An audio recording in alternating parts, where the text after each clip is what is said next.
Parents demanded I sign my new house over to my sister. When I refused, they yelled, "Sign the deed and get out."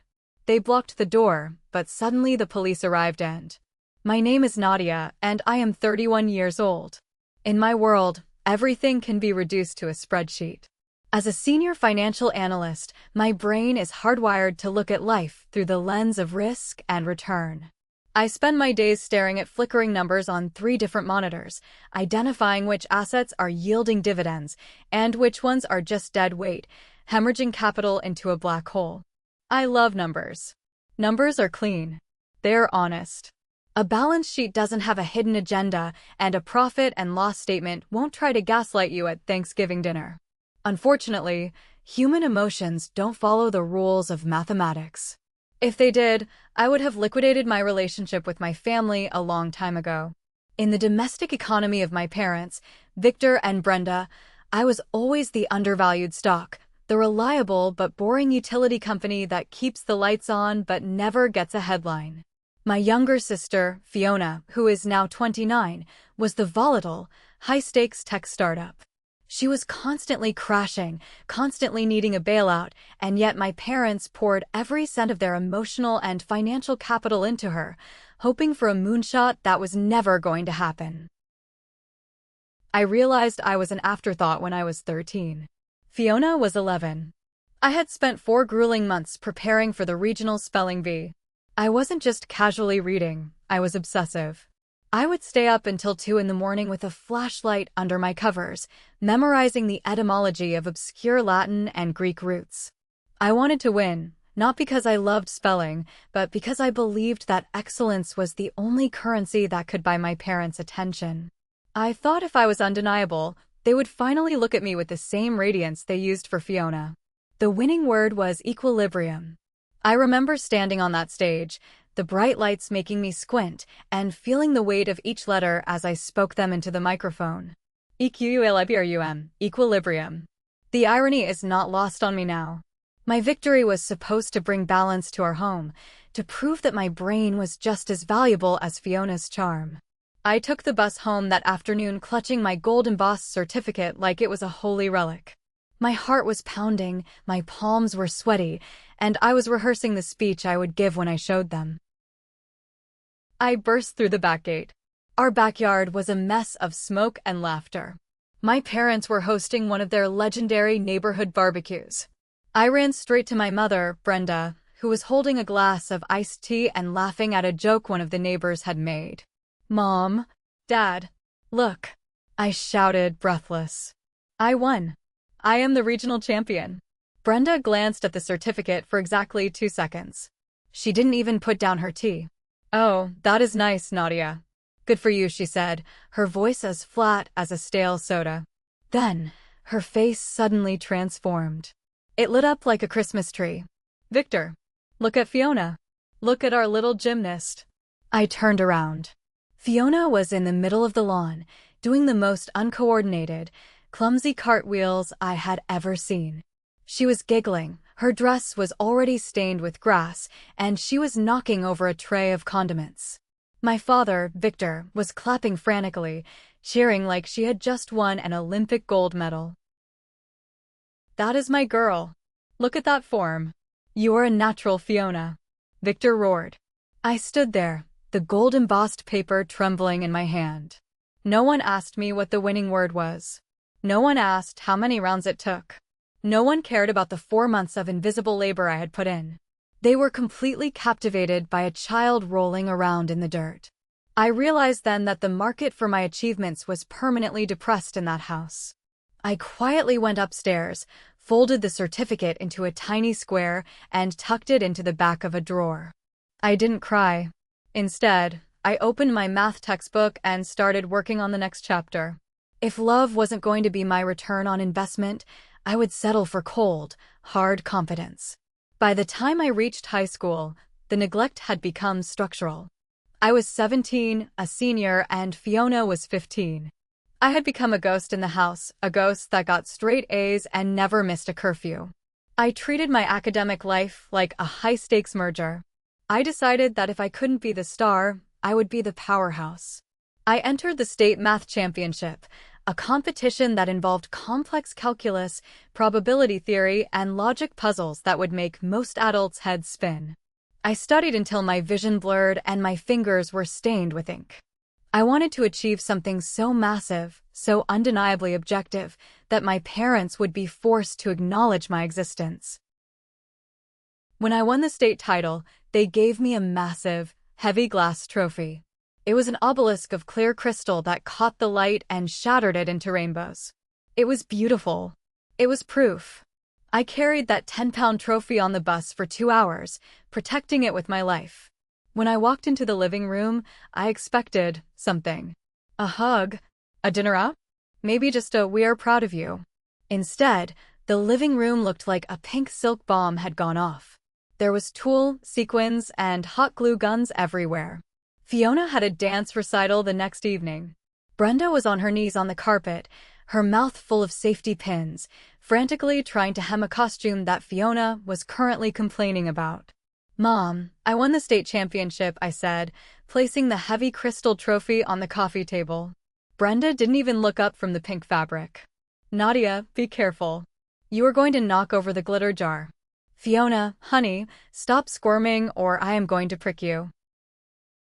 Victor walked in from the garage, carrying a prop for the dance. He saw my trophy sitting there. "Oh, hey Nadia. Can you move that glass thing? We need the table to lay out the silk sashes. And while you are up, can you go to the kitchen and make some sandwiches? Fiona hasn't eaten since lunch, and she is getting a migraine from the stress of the recital." I picked up the trophy. It felt like it weighed 100 pounds now. I wasn't just invisible. I was a logistical hurdle. My highest achievement was literally in the way of Fiona's hobby. I walked to the kitchen, made the sandwiches, and then went to my room. I placed the trophy on my desk and stared at it in the dark. I didn't feel like a champion.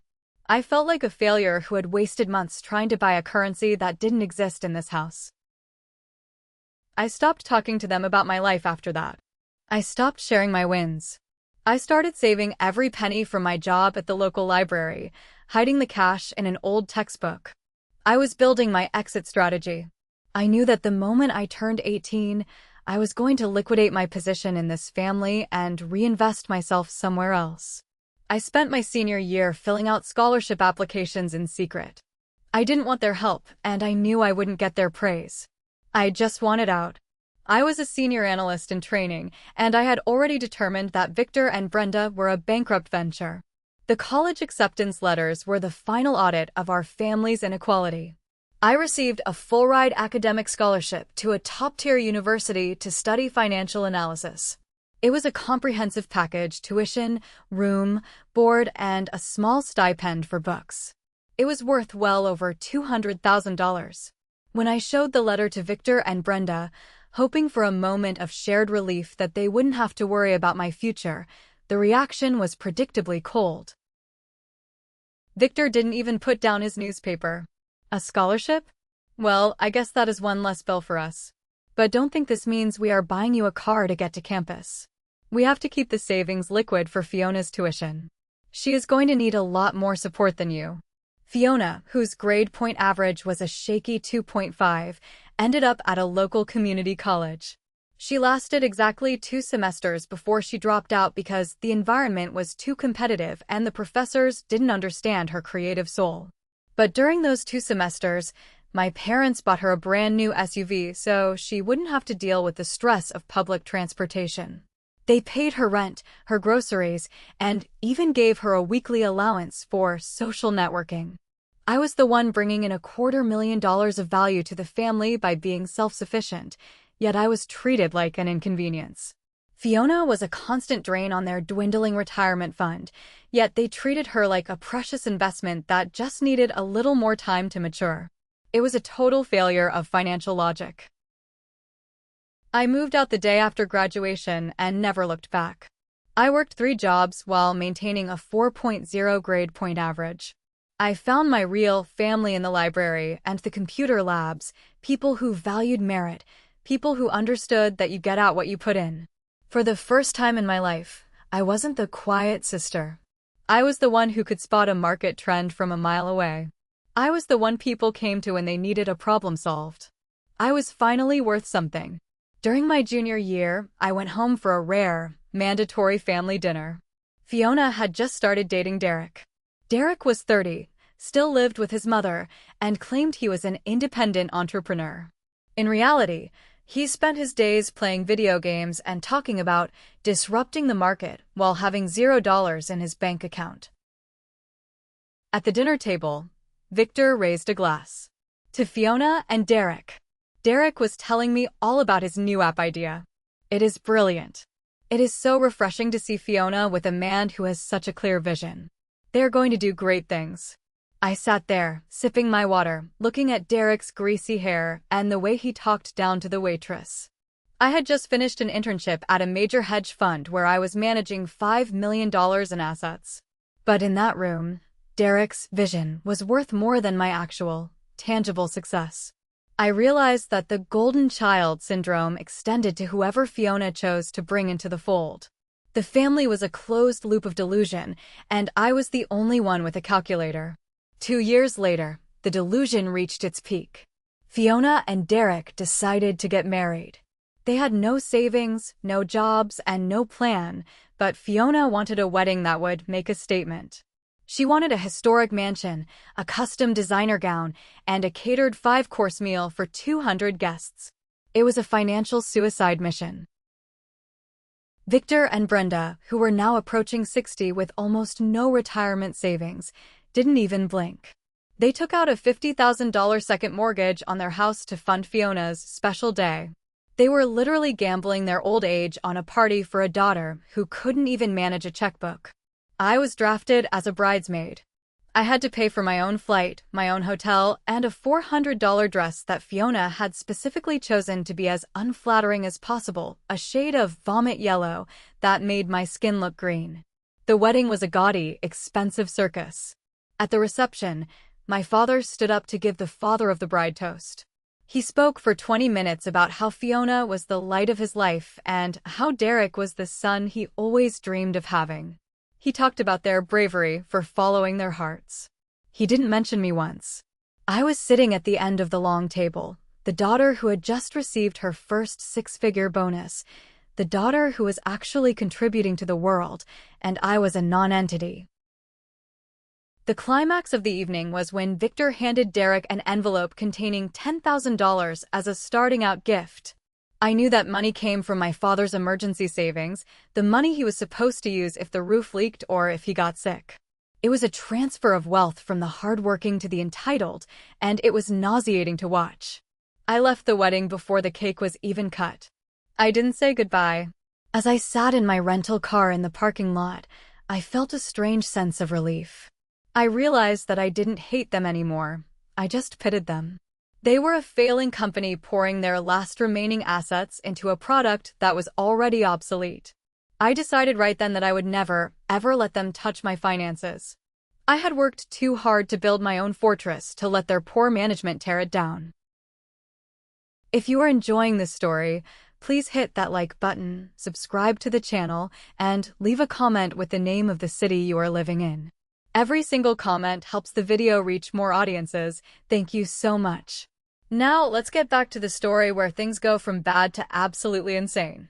By the time I hit 31, I had achieved the American dream on my own terms. I bought a house. And I don't mean a tiny condo or a fixer-upper in a bad neighborhood.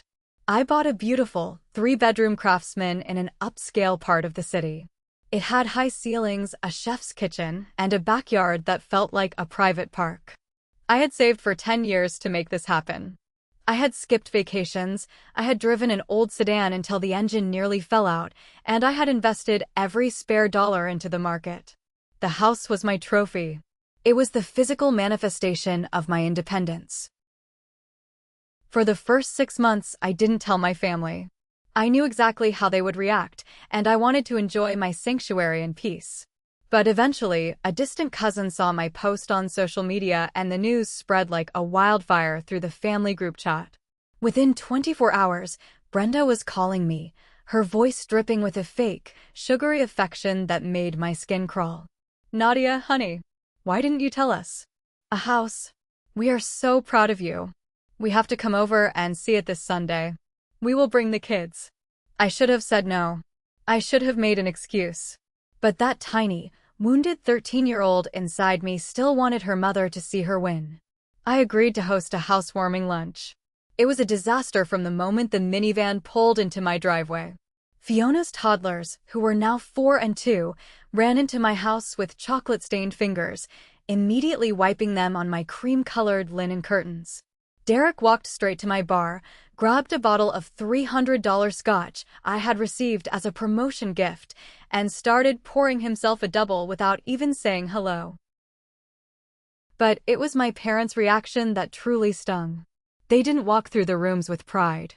They walked through them with a cold, calculating jealousy. Brenda didn't comment on the beautiful crown molding or the natural light.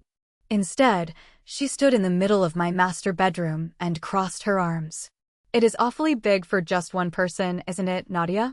3 bedrooms? What do you even do in here all day? You are always at work. It seems like a lot of wasted space. I have a home office, Mom, I said, trying to keep my voice neutral.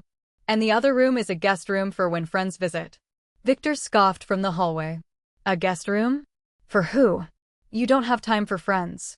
It seems a bit greedy, to be honest. Hoarding all this real estate when your sister and her husband are cramped into a 2-bedroom apartment that is falling apart. Derek doesn't even have a place to set up his computer for his business. I'm not hoarding anything, Dad. I bought this with my own money. I am 31 years old. I am allowed to have a house. Well, it is just a shame, Brenda said, picking up a hand-carved wooden bowl I had bought in Spain and looking at it like it was a piece of trash. Some people are so focused on their career and their stuff that they forget what really matters. Family. Fiona is raising your nephews in a place with no backyard, Nadia.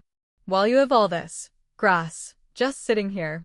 They left an hour later, leaving my house smelling like sour milk and my scotch bottle half empty. I spent the rest of the afternoon cleaning sticky handprints off my windows and realizing that I hadn't invited my parents into my home. I had invited a team of inspectors who were looking for reasons to liquidate my assets. 2 weeks later, Brenda called again. This time, she sounded unusually subdued, almost apologetic. Nadia, we feel terrible about how the housewarming went. We were just overwhelmed, I think. We want to have you over for a nice family dinner this Sunday. Just a quiet night. No kids, no stress. We really want to make it up to you. I am making your favorite pot roast. I am a senior financial analyst. I am trained to recognize a too-good-to-be-true offer. My brain was screaming that this was a trap, a classic bait-and-switch. But Brenda sounded so vulnerable, so much like the mother I wished I had, that I ignored my data and said yes. The dinner was a masterclass in manipulation. The house was clean, the music was soft, and the pot roast was perfect. For the first hour, we talked about nothing. Victor asked me for my opinion on the interest rates. Brenda told me stories about our grandmother. Even Fiona and Derek were on their best behavior, nodding along and smiling. It felt like the family I had always dreamed of. It was the perfect market conditions before a total crash. As we moved to the living room for coffee, the atmosphere shifted. The temperature in the room seemed to drop 10 degrees. Brenda sat next to me on the sofa and took my hand. Her hand was cold. Nadia, dear, she began, her voice cracking with forced emotion. We have been talking a lot about the future. About Fiona and Derek. They're in a really bad spot, honey. Their landlord is raising the rent again, and Derek's consulting business, it just needs a professional environment to really take off. They're suffocating in that apartment. It is affecting the kids' health. I didn't say anything. I just watched her, my analyst, brain clicking into high gear. I could see where the trend line was heading. We have been thinking, Victor said, leaning forward in his armchair, his face deadly serious. You have that big house. It is a beautiful asset, Nadia. But it is wasted on a single woman who is never home. It makes more sense for the whole family, if you sign the deed over to Fiona and Derek. They need the stability. They need the backyard for the boys. I stared at him. I actually felt my jaw drop. You want me to give them my house? The house I spent 10 years saving for. It is not giving, Nadia, Fiona said, her voice sharp and entitled. It is redistributing. You are part of this family. You have more than you need, and we have nothing. It is your duty as a sister to make sure your nephews have a roof over their heads. You can easily find a nice, small studio apartment closer to your office. It would be better for your lifestyle anyway. And it would be a tax write-off for you, probably, Derek added, as if he knew anything about taxes. You would be a hero, Nadia. We would finally be on our feet. I am not signing over my house, I said. My voice was low and steady, the way I spoke when I was telling a client their investment had hit zero. Are you people insane? I paid for that house. I own it. It is mine. Brenda's grip on my hand tightened, her fingernails digging into my skin. The sweet mother mask shattered into a million pieces. How can you be so cold? She shrieked, her face twisting with rage. You greedy, selfish girl. We raised you. We fed you. And now you sit there in your mansion while your own sister struggles? You're a monster, Nadia. A heartless, calculating monster. Sign the deed, Nadia. Victor roared, standing up and towering over me. Sign the papers and get out of this house. We don't want a daughter who values a pile of bricks over her own flesh and blood. If you won't help your family, then you aren't part of it. Give us the house and get out. I stood up, grabbed my purse, and walked to the door. My heart was pounding, but my mind was clearer than it had ever been. I looked back at them, these people who shared my DNA but none of my values. I'm not signing anything, I said. And as of this moment, I don't have a family. I just have a list of people who are never allowed on my property again. I walked out the door and didn't look back, even as I heard Brenda screaming my name in the street. I had just liquidated the most toxic asset in my life, and even though it hurt, I knew it was the smartest move I had ever made. 2 months after that disastrous housewarming, I received an unexpected text message from Brenda. It was an invitation to a Sunday family dinner at their house. My analytical mind immediately flagged it as highly suspicious. My parents never initiated contact unless they needed something from me, usually financial or logistical. However, the irrational, deeply bruised inner child in me whispered a dangerous thought. Maybe they had realized they were being harsh. Maybe seeing me buy my own home had finally earned me a seat at the adult table. Against all logic and historical data, I accepted the invitation. I arrived precisely at 6 o'clock, carrying a rather expensive bottle of red wine as a peace offering. The atmosphere in the house was unusually thick, almost suffocating. It felt less like a family gathering and more like a boardroom right before a hostile merger is announced. We sat down at the dining table. The meal was a dry roast chicken with overcooked vegetables, but nobody seemed interested in eating. From the moment the plates were set down, a highly choreographed play began to unfold. Derek started it. He leaned back in his chair, aggressively swirling his water glass, and let out a heavy, exaggerated sigh. I just do not know how much longer we can take it, Victor, he said, shaking his head. The landlord just raised our rent by another $200. It is extortion. They are trying to squeeze the working man dry. How am I supposed to launch my consulting business when I am drowning in basic living expenses? For the record, Derek had been launching his consulting business for 5 years and had yet to secure a single client. Victor nodded sympathetically, cutting a piece of dry chicken. It is a tough economy out there for young families, Derek. You are doing your best. The system is just rigged. Then, right on cue, Fiona chimed in. Her eyes welled up with perfectly timed tears. It is not just the money, she sniffled, dabbing her eyes with a napkin. It is the space. The boys are growing so fast. They are sharing a tiny bedroom and they have nowhere to play. They are practically climbing the walls. It breaks my heart as a mother to see them trapped in a little concrete box while other kids get to run around in backyards. I sat quietly, chewing my food, watching this performance. I did not offer my usual polite nods. I could see the variables aligning. They were presenting a problem: lack of money, lack of space, the suffering of my nephews. And judging by the heavy silence that fell over the table after Fiona's tearful monologue, they had already decided that I was the solution. Brenda cleared her throat. She set her fork down and looked directly at me across the table. Her eyes were completely devoid of warmth. They were the eyes of a debt collector. You know, Nadia, Brenda began, her voice taking on that sickly sweet tone she used whenever she was about to say something completely unreasonable. We have been talking as a family. We have been trying to figure out a way to help Fiona and Derek out of this terrible situation. That is good, I said cautiously, taking a sip of water. I hope you guys figure something out. We already have, Victor interjected smoothly. He folded his hands on the table. You see, Nadia, you are a single woman.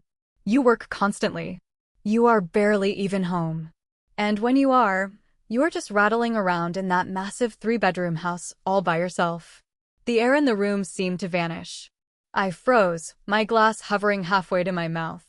Where are you going with this? I asked, my voice dropping an octave. Brenda smiled, though it did not reach her eyes. We think it would be best for everyone if you transferred the deed of your new house over to Fiona and Derek. You can pack up your things and find a nice, practical 1-bedroom apartment closer to your office. It just makes the most sense. The boys need the backyard, and Derek needs the home office for his business. I blinked. I actually blinked several times, waiting for the punchline.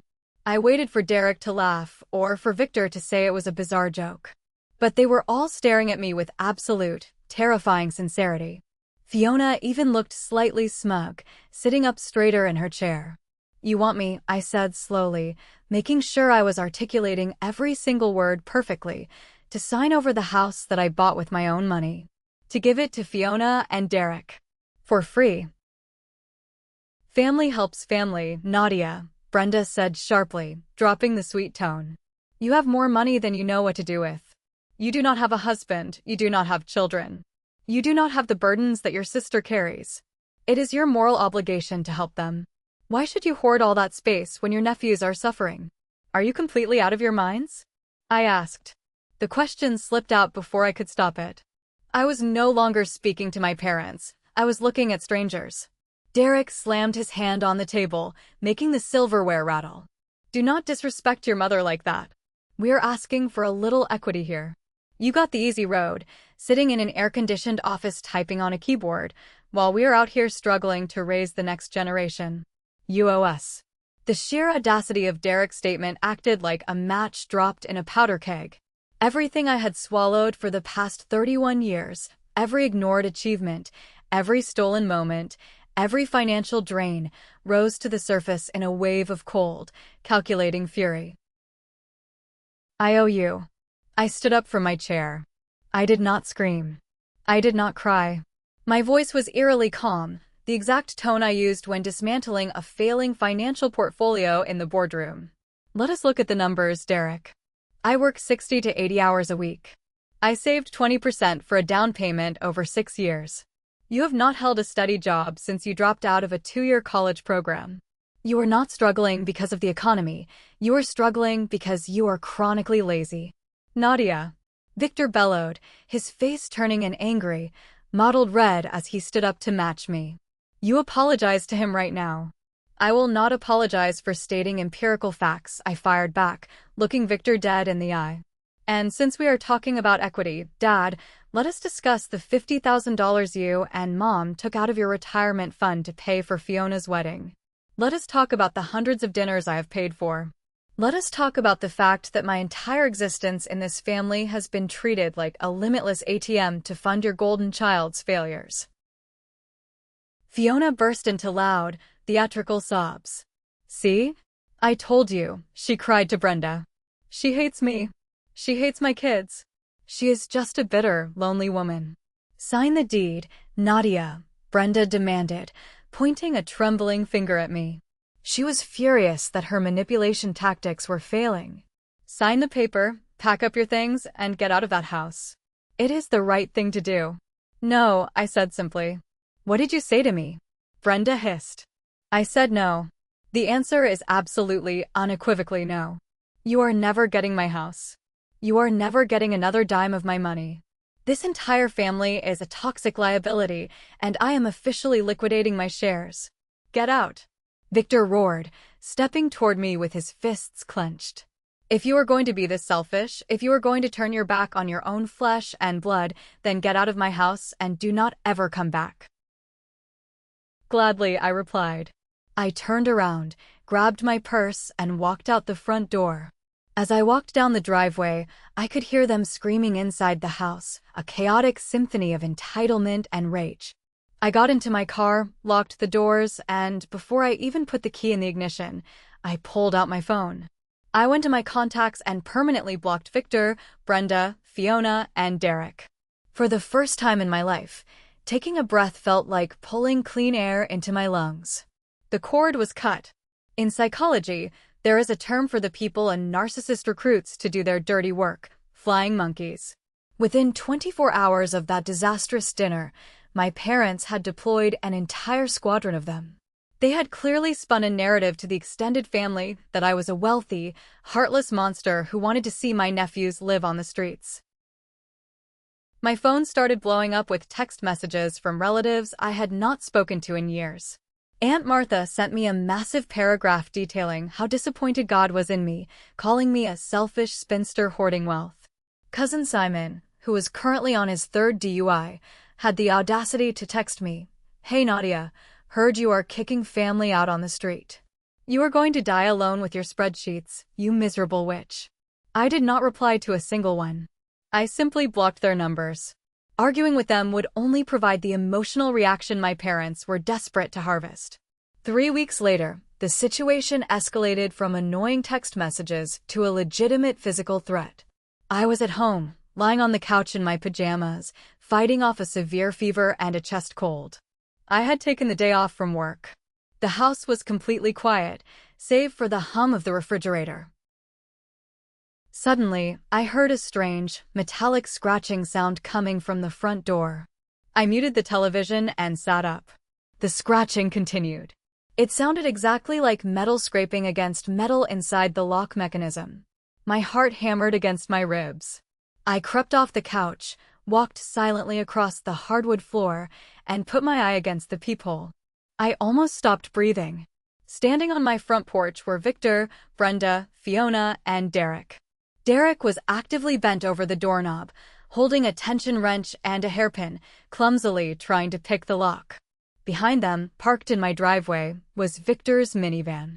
The trunk was open, and I could see it was packed to the roof with suitcases, trash bags full of clothes, and children's toys.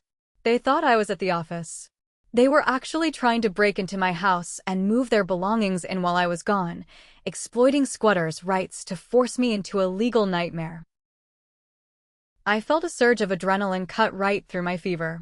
I unlocked my phone, dialed 911, and kept my thumb hovering over the call button. Then I reached out, undid the deadbolt with a loud click, and violently yanked the front door open. Derek stumbled forward, nearly falling flat on his face. Victor and Brenda gasped, jumping back in sheer terror. Fiona let out a high-pitched shriek. "Can I help you?" I asked, my voice hoarse from the cold but dripping with venom. They stared at me like I was a ghost. Derek quickly hid the hairpin behind his back, his face turning pale. "Nadia," Victor stammered, looking completely panicked. We thought you were at work. We just came by to drop off some cookies." I looked past him to the minivan stuffed with luggage. "Those are very large cookies, Dad." I held up my phone, showing them the screen with the emergency numbers dialed. "You have exactly 10 seconds to get off my property before I press call and have all 4 of you arrested for attempted burglary. 10, 9, 8. They did not say another word. They turned around, scrambled into the minivan like frightened cockroaches, and sped out of my driveway, leaving tire marks on the asphalt. That incident confirmed a horrifying truth. My family was no longer just annoying. They were a legitimate threat to my safety and my property. The very next morning, I called a premium security company. I had them install high-definition surveillance cameras at every possible entry point of the house, the front porch, the driveway, the back gate, and the patio. These were not cheap cameras. They had infrared night vision and crystal-clear audio recording capabilities, and every second of footage was instantly uploaded to a secure cloud server linked to my phone. Let them try to pick my lock now. But technology was only one layer of defense. Living alone in a large house, I realized I needed a more visceral deterrent. I needed companionship, and I needed loyalty, two things I had never experienced. I drove down to the county animal shelter. I walked past the cages of bouncing puppies and small, friendly dogs until I reached the very back. There, sitting quietly in a reinforced kennel, was a massive mixed-breed dog. He looked like a cross between a German Shepherd and a Doberman. He had dark, intelligent eyes and a thick, muscular build. The shelter volunteer looked nervous when I stopped at his cage. "That is Rocco," she said hesitantly. "He is a tough case. He has been returned twice. He is incredibly sweet with his owners, but he is fiercely protective of his territory. He does not let strangers near his house, and people found him too intimidating." I looked at Rocco. He did not bark. He just tilted his head and studied me with a calm, analytical gaze. We were two of a kind. Misunderstood, fiercely defensive of our boundaries, and cast aside by people who could not handle us. "I will take him," I said. Bringing Rocco home was the best investment I ever made. The volunteer was right. Within a week, he was my shadow. He would lay his heavy head on my lap while I worked on my laptop, offering a quiet, steady affection that healed parts of my soul I did not know were broken. But the moment the doorbell rang, or a delivery driver stepped onto the driveway, Rocco transformed. His chest would rumble with a deep, bone-rattling growl, and he would plant himself between me and the door, an immovable wall of muscle and teeth. He was the ultimate gatekeeper. I finally felt perfectly, untouchably safe in my own home. 3 peaceful months went by. My career continued to thrive. Rocco and I developed a perfect routine, and the silence from my family was golden. Then, a major financial conference forced me to leave town. It was a mandatory 2-day event located about a 2-hour drive away. I did not want to board Rocco in a kennel, so I asked my next-door neighbor, Mrs. Thomas, to look after him. She was a sweet, retired woman who adored Rocco and frequently baked him homemade dog treats. He trusted her completely. On the first evening of the conference, I had just returned to my hotel room and taken off my shoes when my phone started ringing frantically. The caller ID showed Mrs. Thomas's name. "Hello," I answered, expecting her to ask a question about Rocco's food schedule. "Nadia." "Oh, thank heavens you answered." Mrs. Thomas's voice was shaking wildly. She was out of breath and sounded on the verge of tears. "It is Rocco. Something terrible has happened. The police are here, and the animal control people. They are trying to take him." My stomach dropped to the floor. "Take him? Why? Did he get out?" No, he was inside the front gate," she sobbed. A man was walking by the fence, and he said Rocco jumped up and bit him. The man's leg is bleeding, Nadia. He is screaming that he is going to sue, and he demanded the police put Rocco down for being a vicious animal. "Mrs. Thomas, calm down," I said, my mind instantly shifting into crisis mode. "Did you see the man's face? Who is it?" "I do not know him," she cried. "He is younger, wearing a blue jacket." "But Nadia, there is a woman here with him. She says she is your sister." The puzzle pieces snapped together in my brain with terrifying clarity. Fiona and Derek. Derek was the man in the blue jacket. It was a statistical impossibility for Derek to just happen to be walking past my house, 2 hours away from his own apartment, exactly on the one night I was out of town. This was not an accident. This was a calculated strike. "Mrs. Thomas, do not let them take him. Tell the police I am the homeowner and I am on my way. I will be there in exactly 2 hours." I hung up the phone. I did not bother packing my clothes. I grabbed my laptop, my car keys, and sprinted out of the hotel room. I drove through the night, pushing my car well over the speed limit, my hands gripping the steering wheel so tightly my knuckles turned white. My analytical brain was running a million calculations a minute. They had escalated from squatting to a false flag operation. They were framing my dog to get leverage over me. I pulled into my street just before midnight. The flashing red and blue lights of 2 police cruisers painted the neighborhood houses in a chaotic strobe effect. An animal control van was parked in my driveway. I threw my car into park and leaped out. The scene was perfectly staged for maximum drama. Derek was sitting on the curb, His pant leg rolled up, showing a small, bloody puncture wound on his calf. A paramedic was wrapping a bandage around it.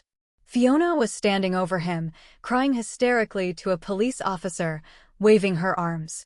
Victor and Brenda were standing off to the side, looking deeply concerned. And then I saw Rocco. 2 animal control officers had heavy catch poles looped around his neck. He was terrified, pulling back against the poles, whining loudly as they forced him toward the back of the metal van. "Stop!"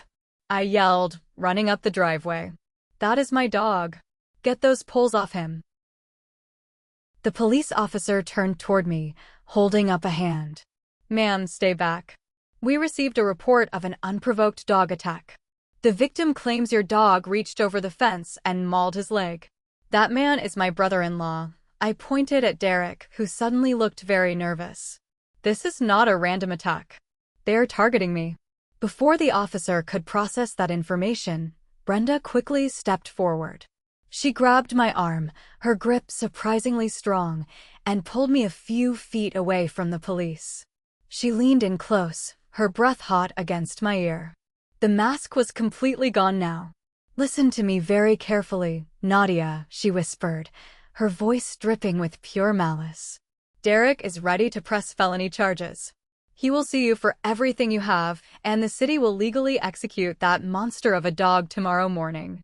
I stared at her, feeling a chill run down my spine. "You planned this." Brenda smiled, a thin, cruel line across her face. "You left us no choice. You were being selfish. But we are reasonable people. We have the transfer deed in the car. Sign the house over to Fiona right now, tonight, and Derek will tell the police it was a misunderstanding. He will drop the charges, and you get to keep your mutt. It is a simple transaction, Nadia. Your house for your dog's life." It was the ultimate extortion play.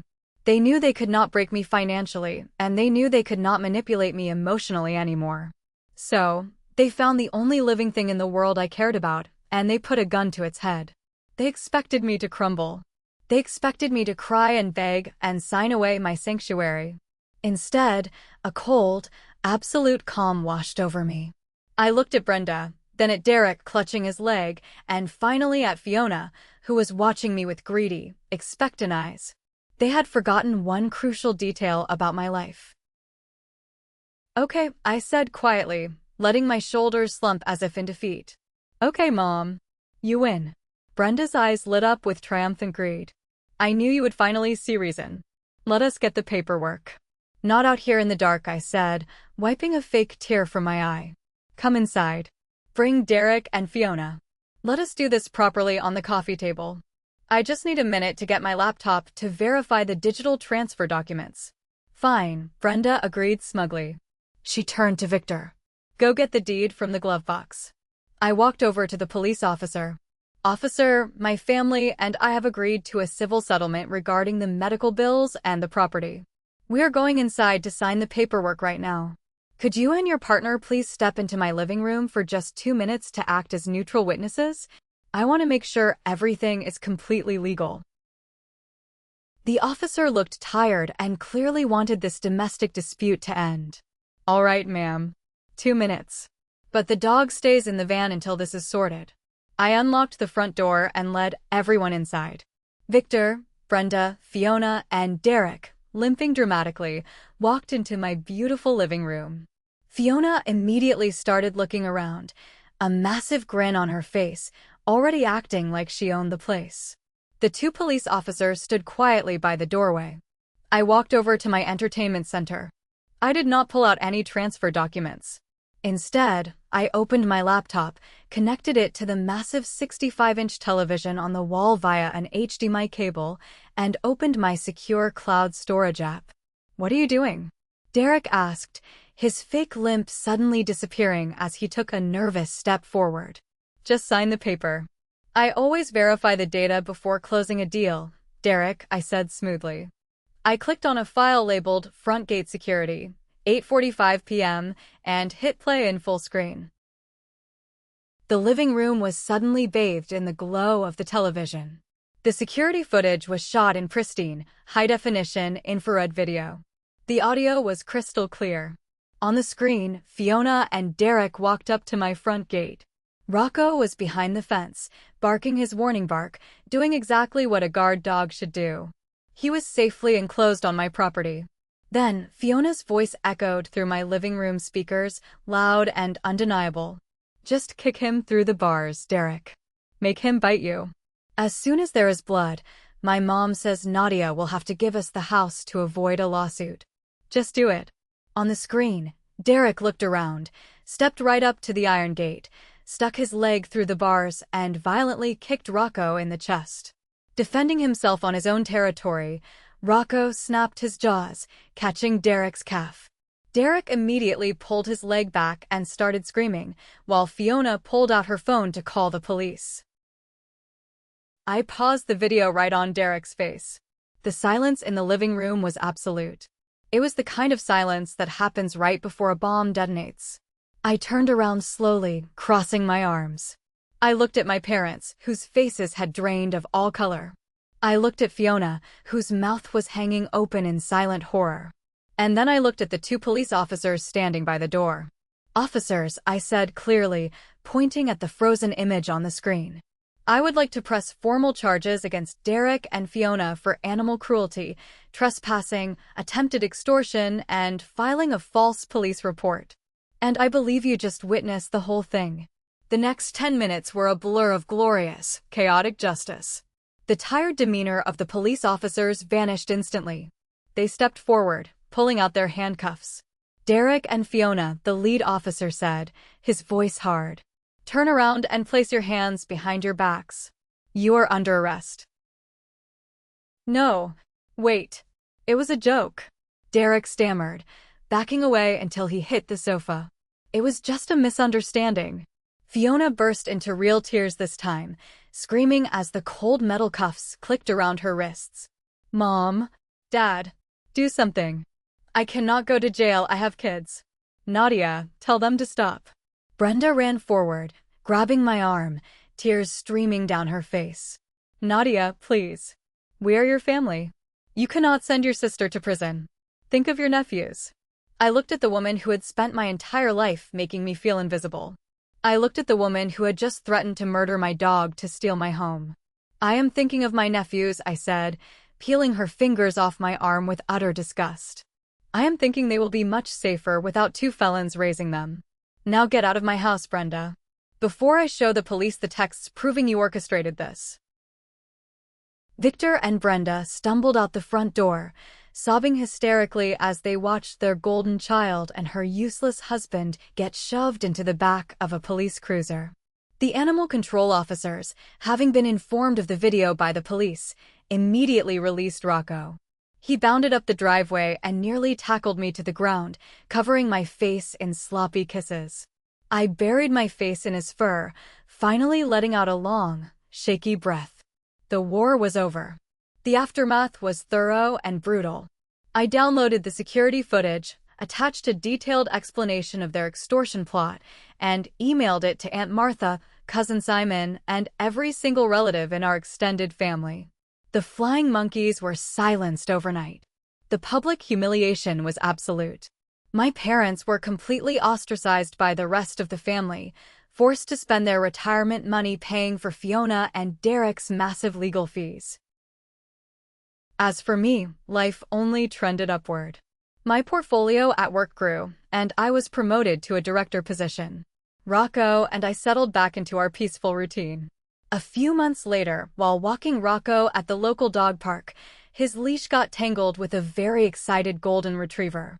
That was how I met Harrison. He was a software engineer with a kind smile, a brilliant mind, and as we discovered over coffee later that week, a shared history of walking away from toxic families. We started dating, building a relationship based on mutual respect, honesty, and actual love, not the transactional kind I grew up with. So Reddit, my lawyer, just forwarded me a pathetic email from my parents. They're begging for forgiveness, claiming that a prison sentence will completely destroy Fiona's kids, and asking me to drop the felony extortion charges for the sake of the family. Am I the holy for refusing to drop the charges? Thanks for watching. If you haven't subscribed yet, Please hit that button and ring the bell so you never miss a new story. See you in the next one.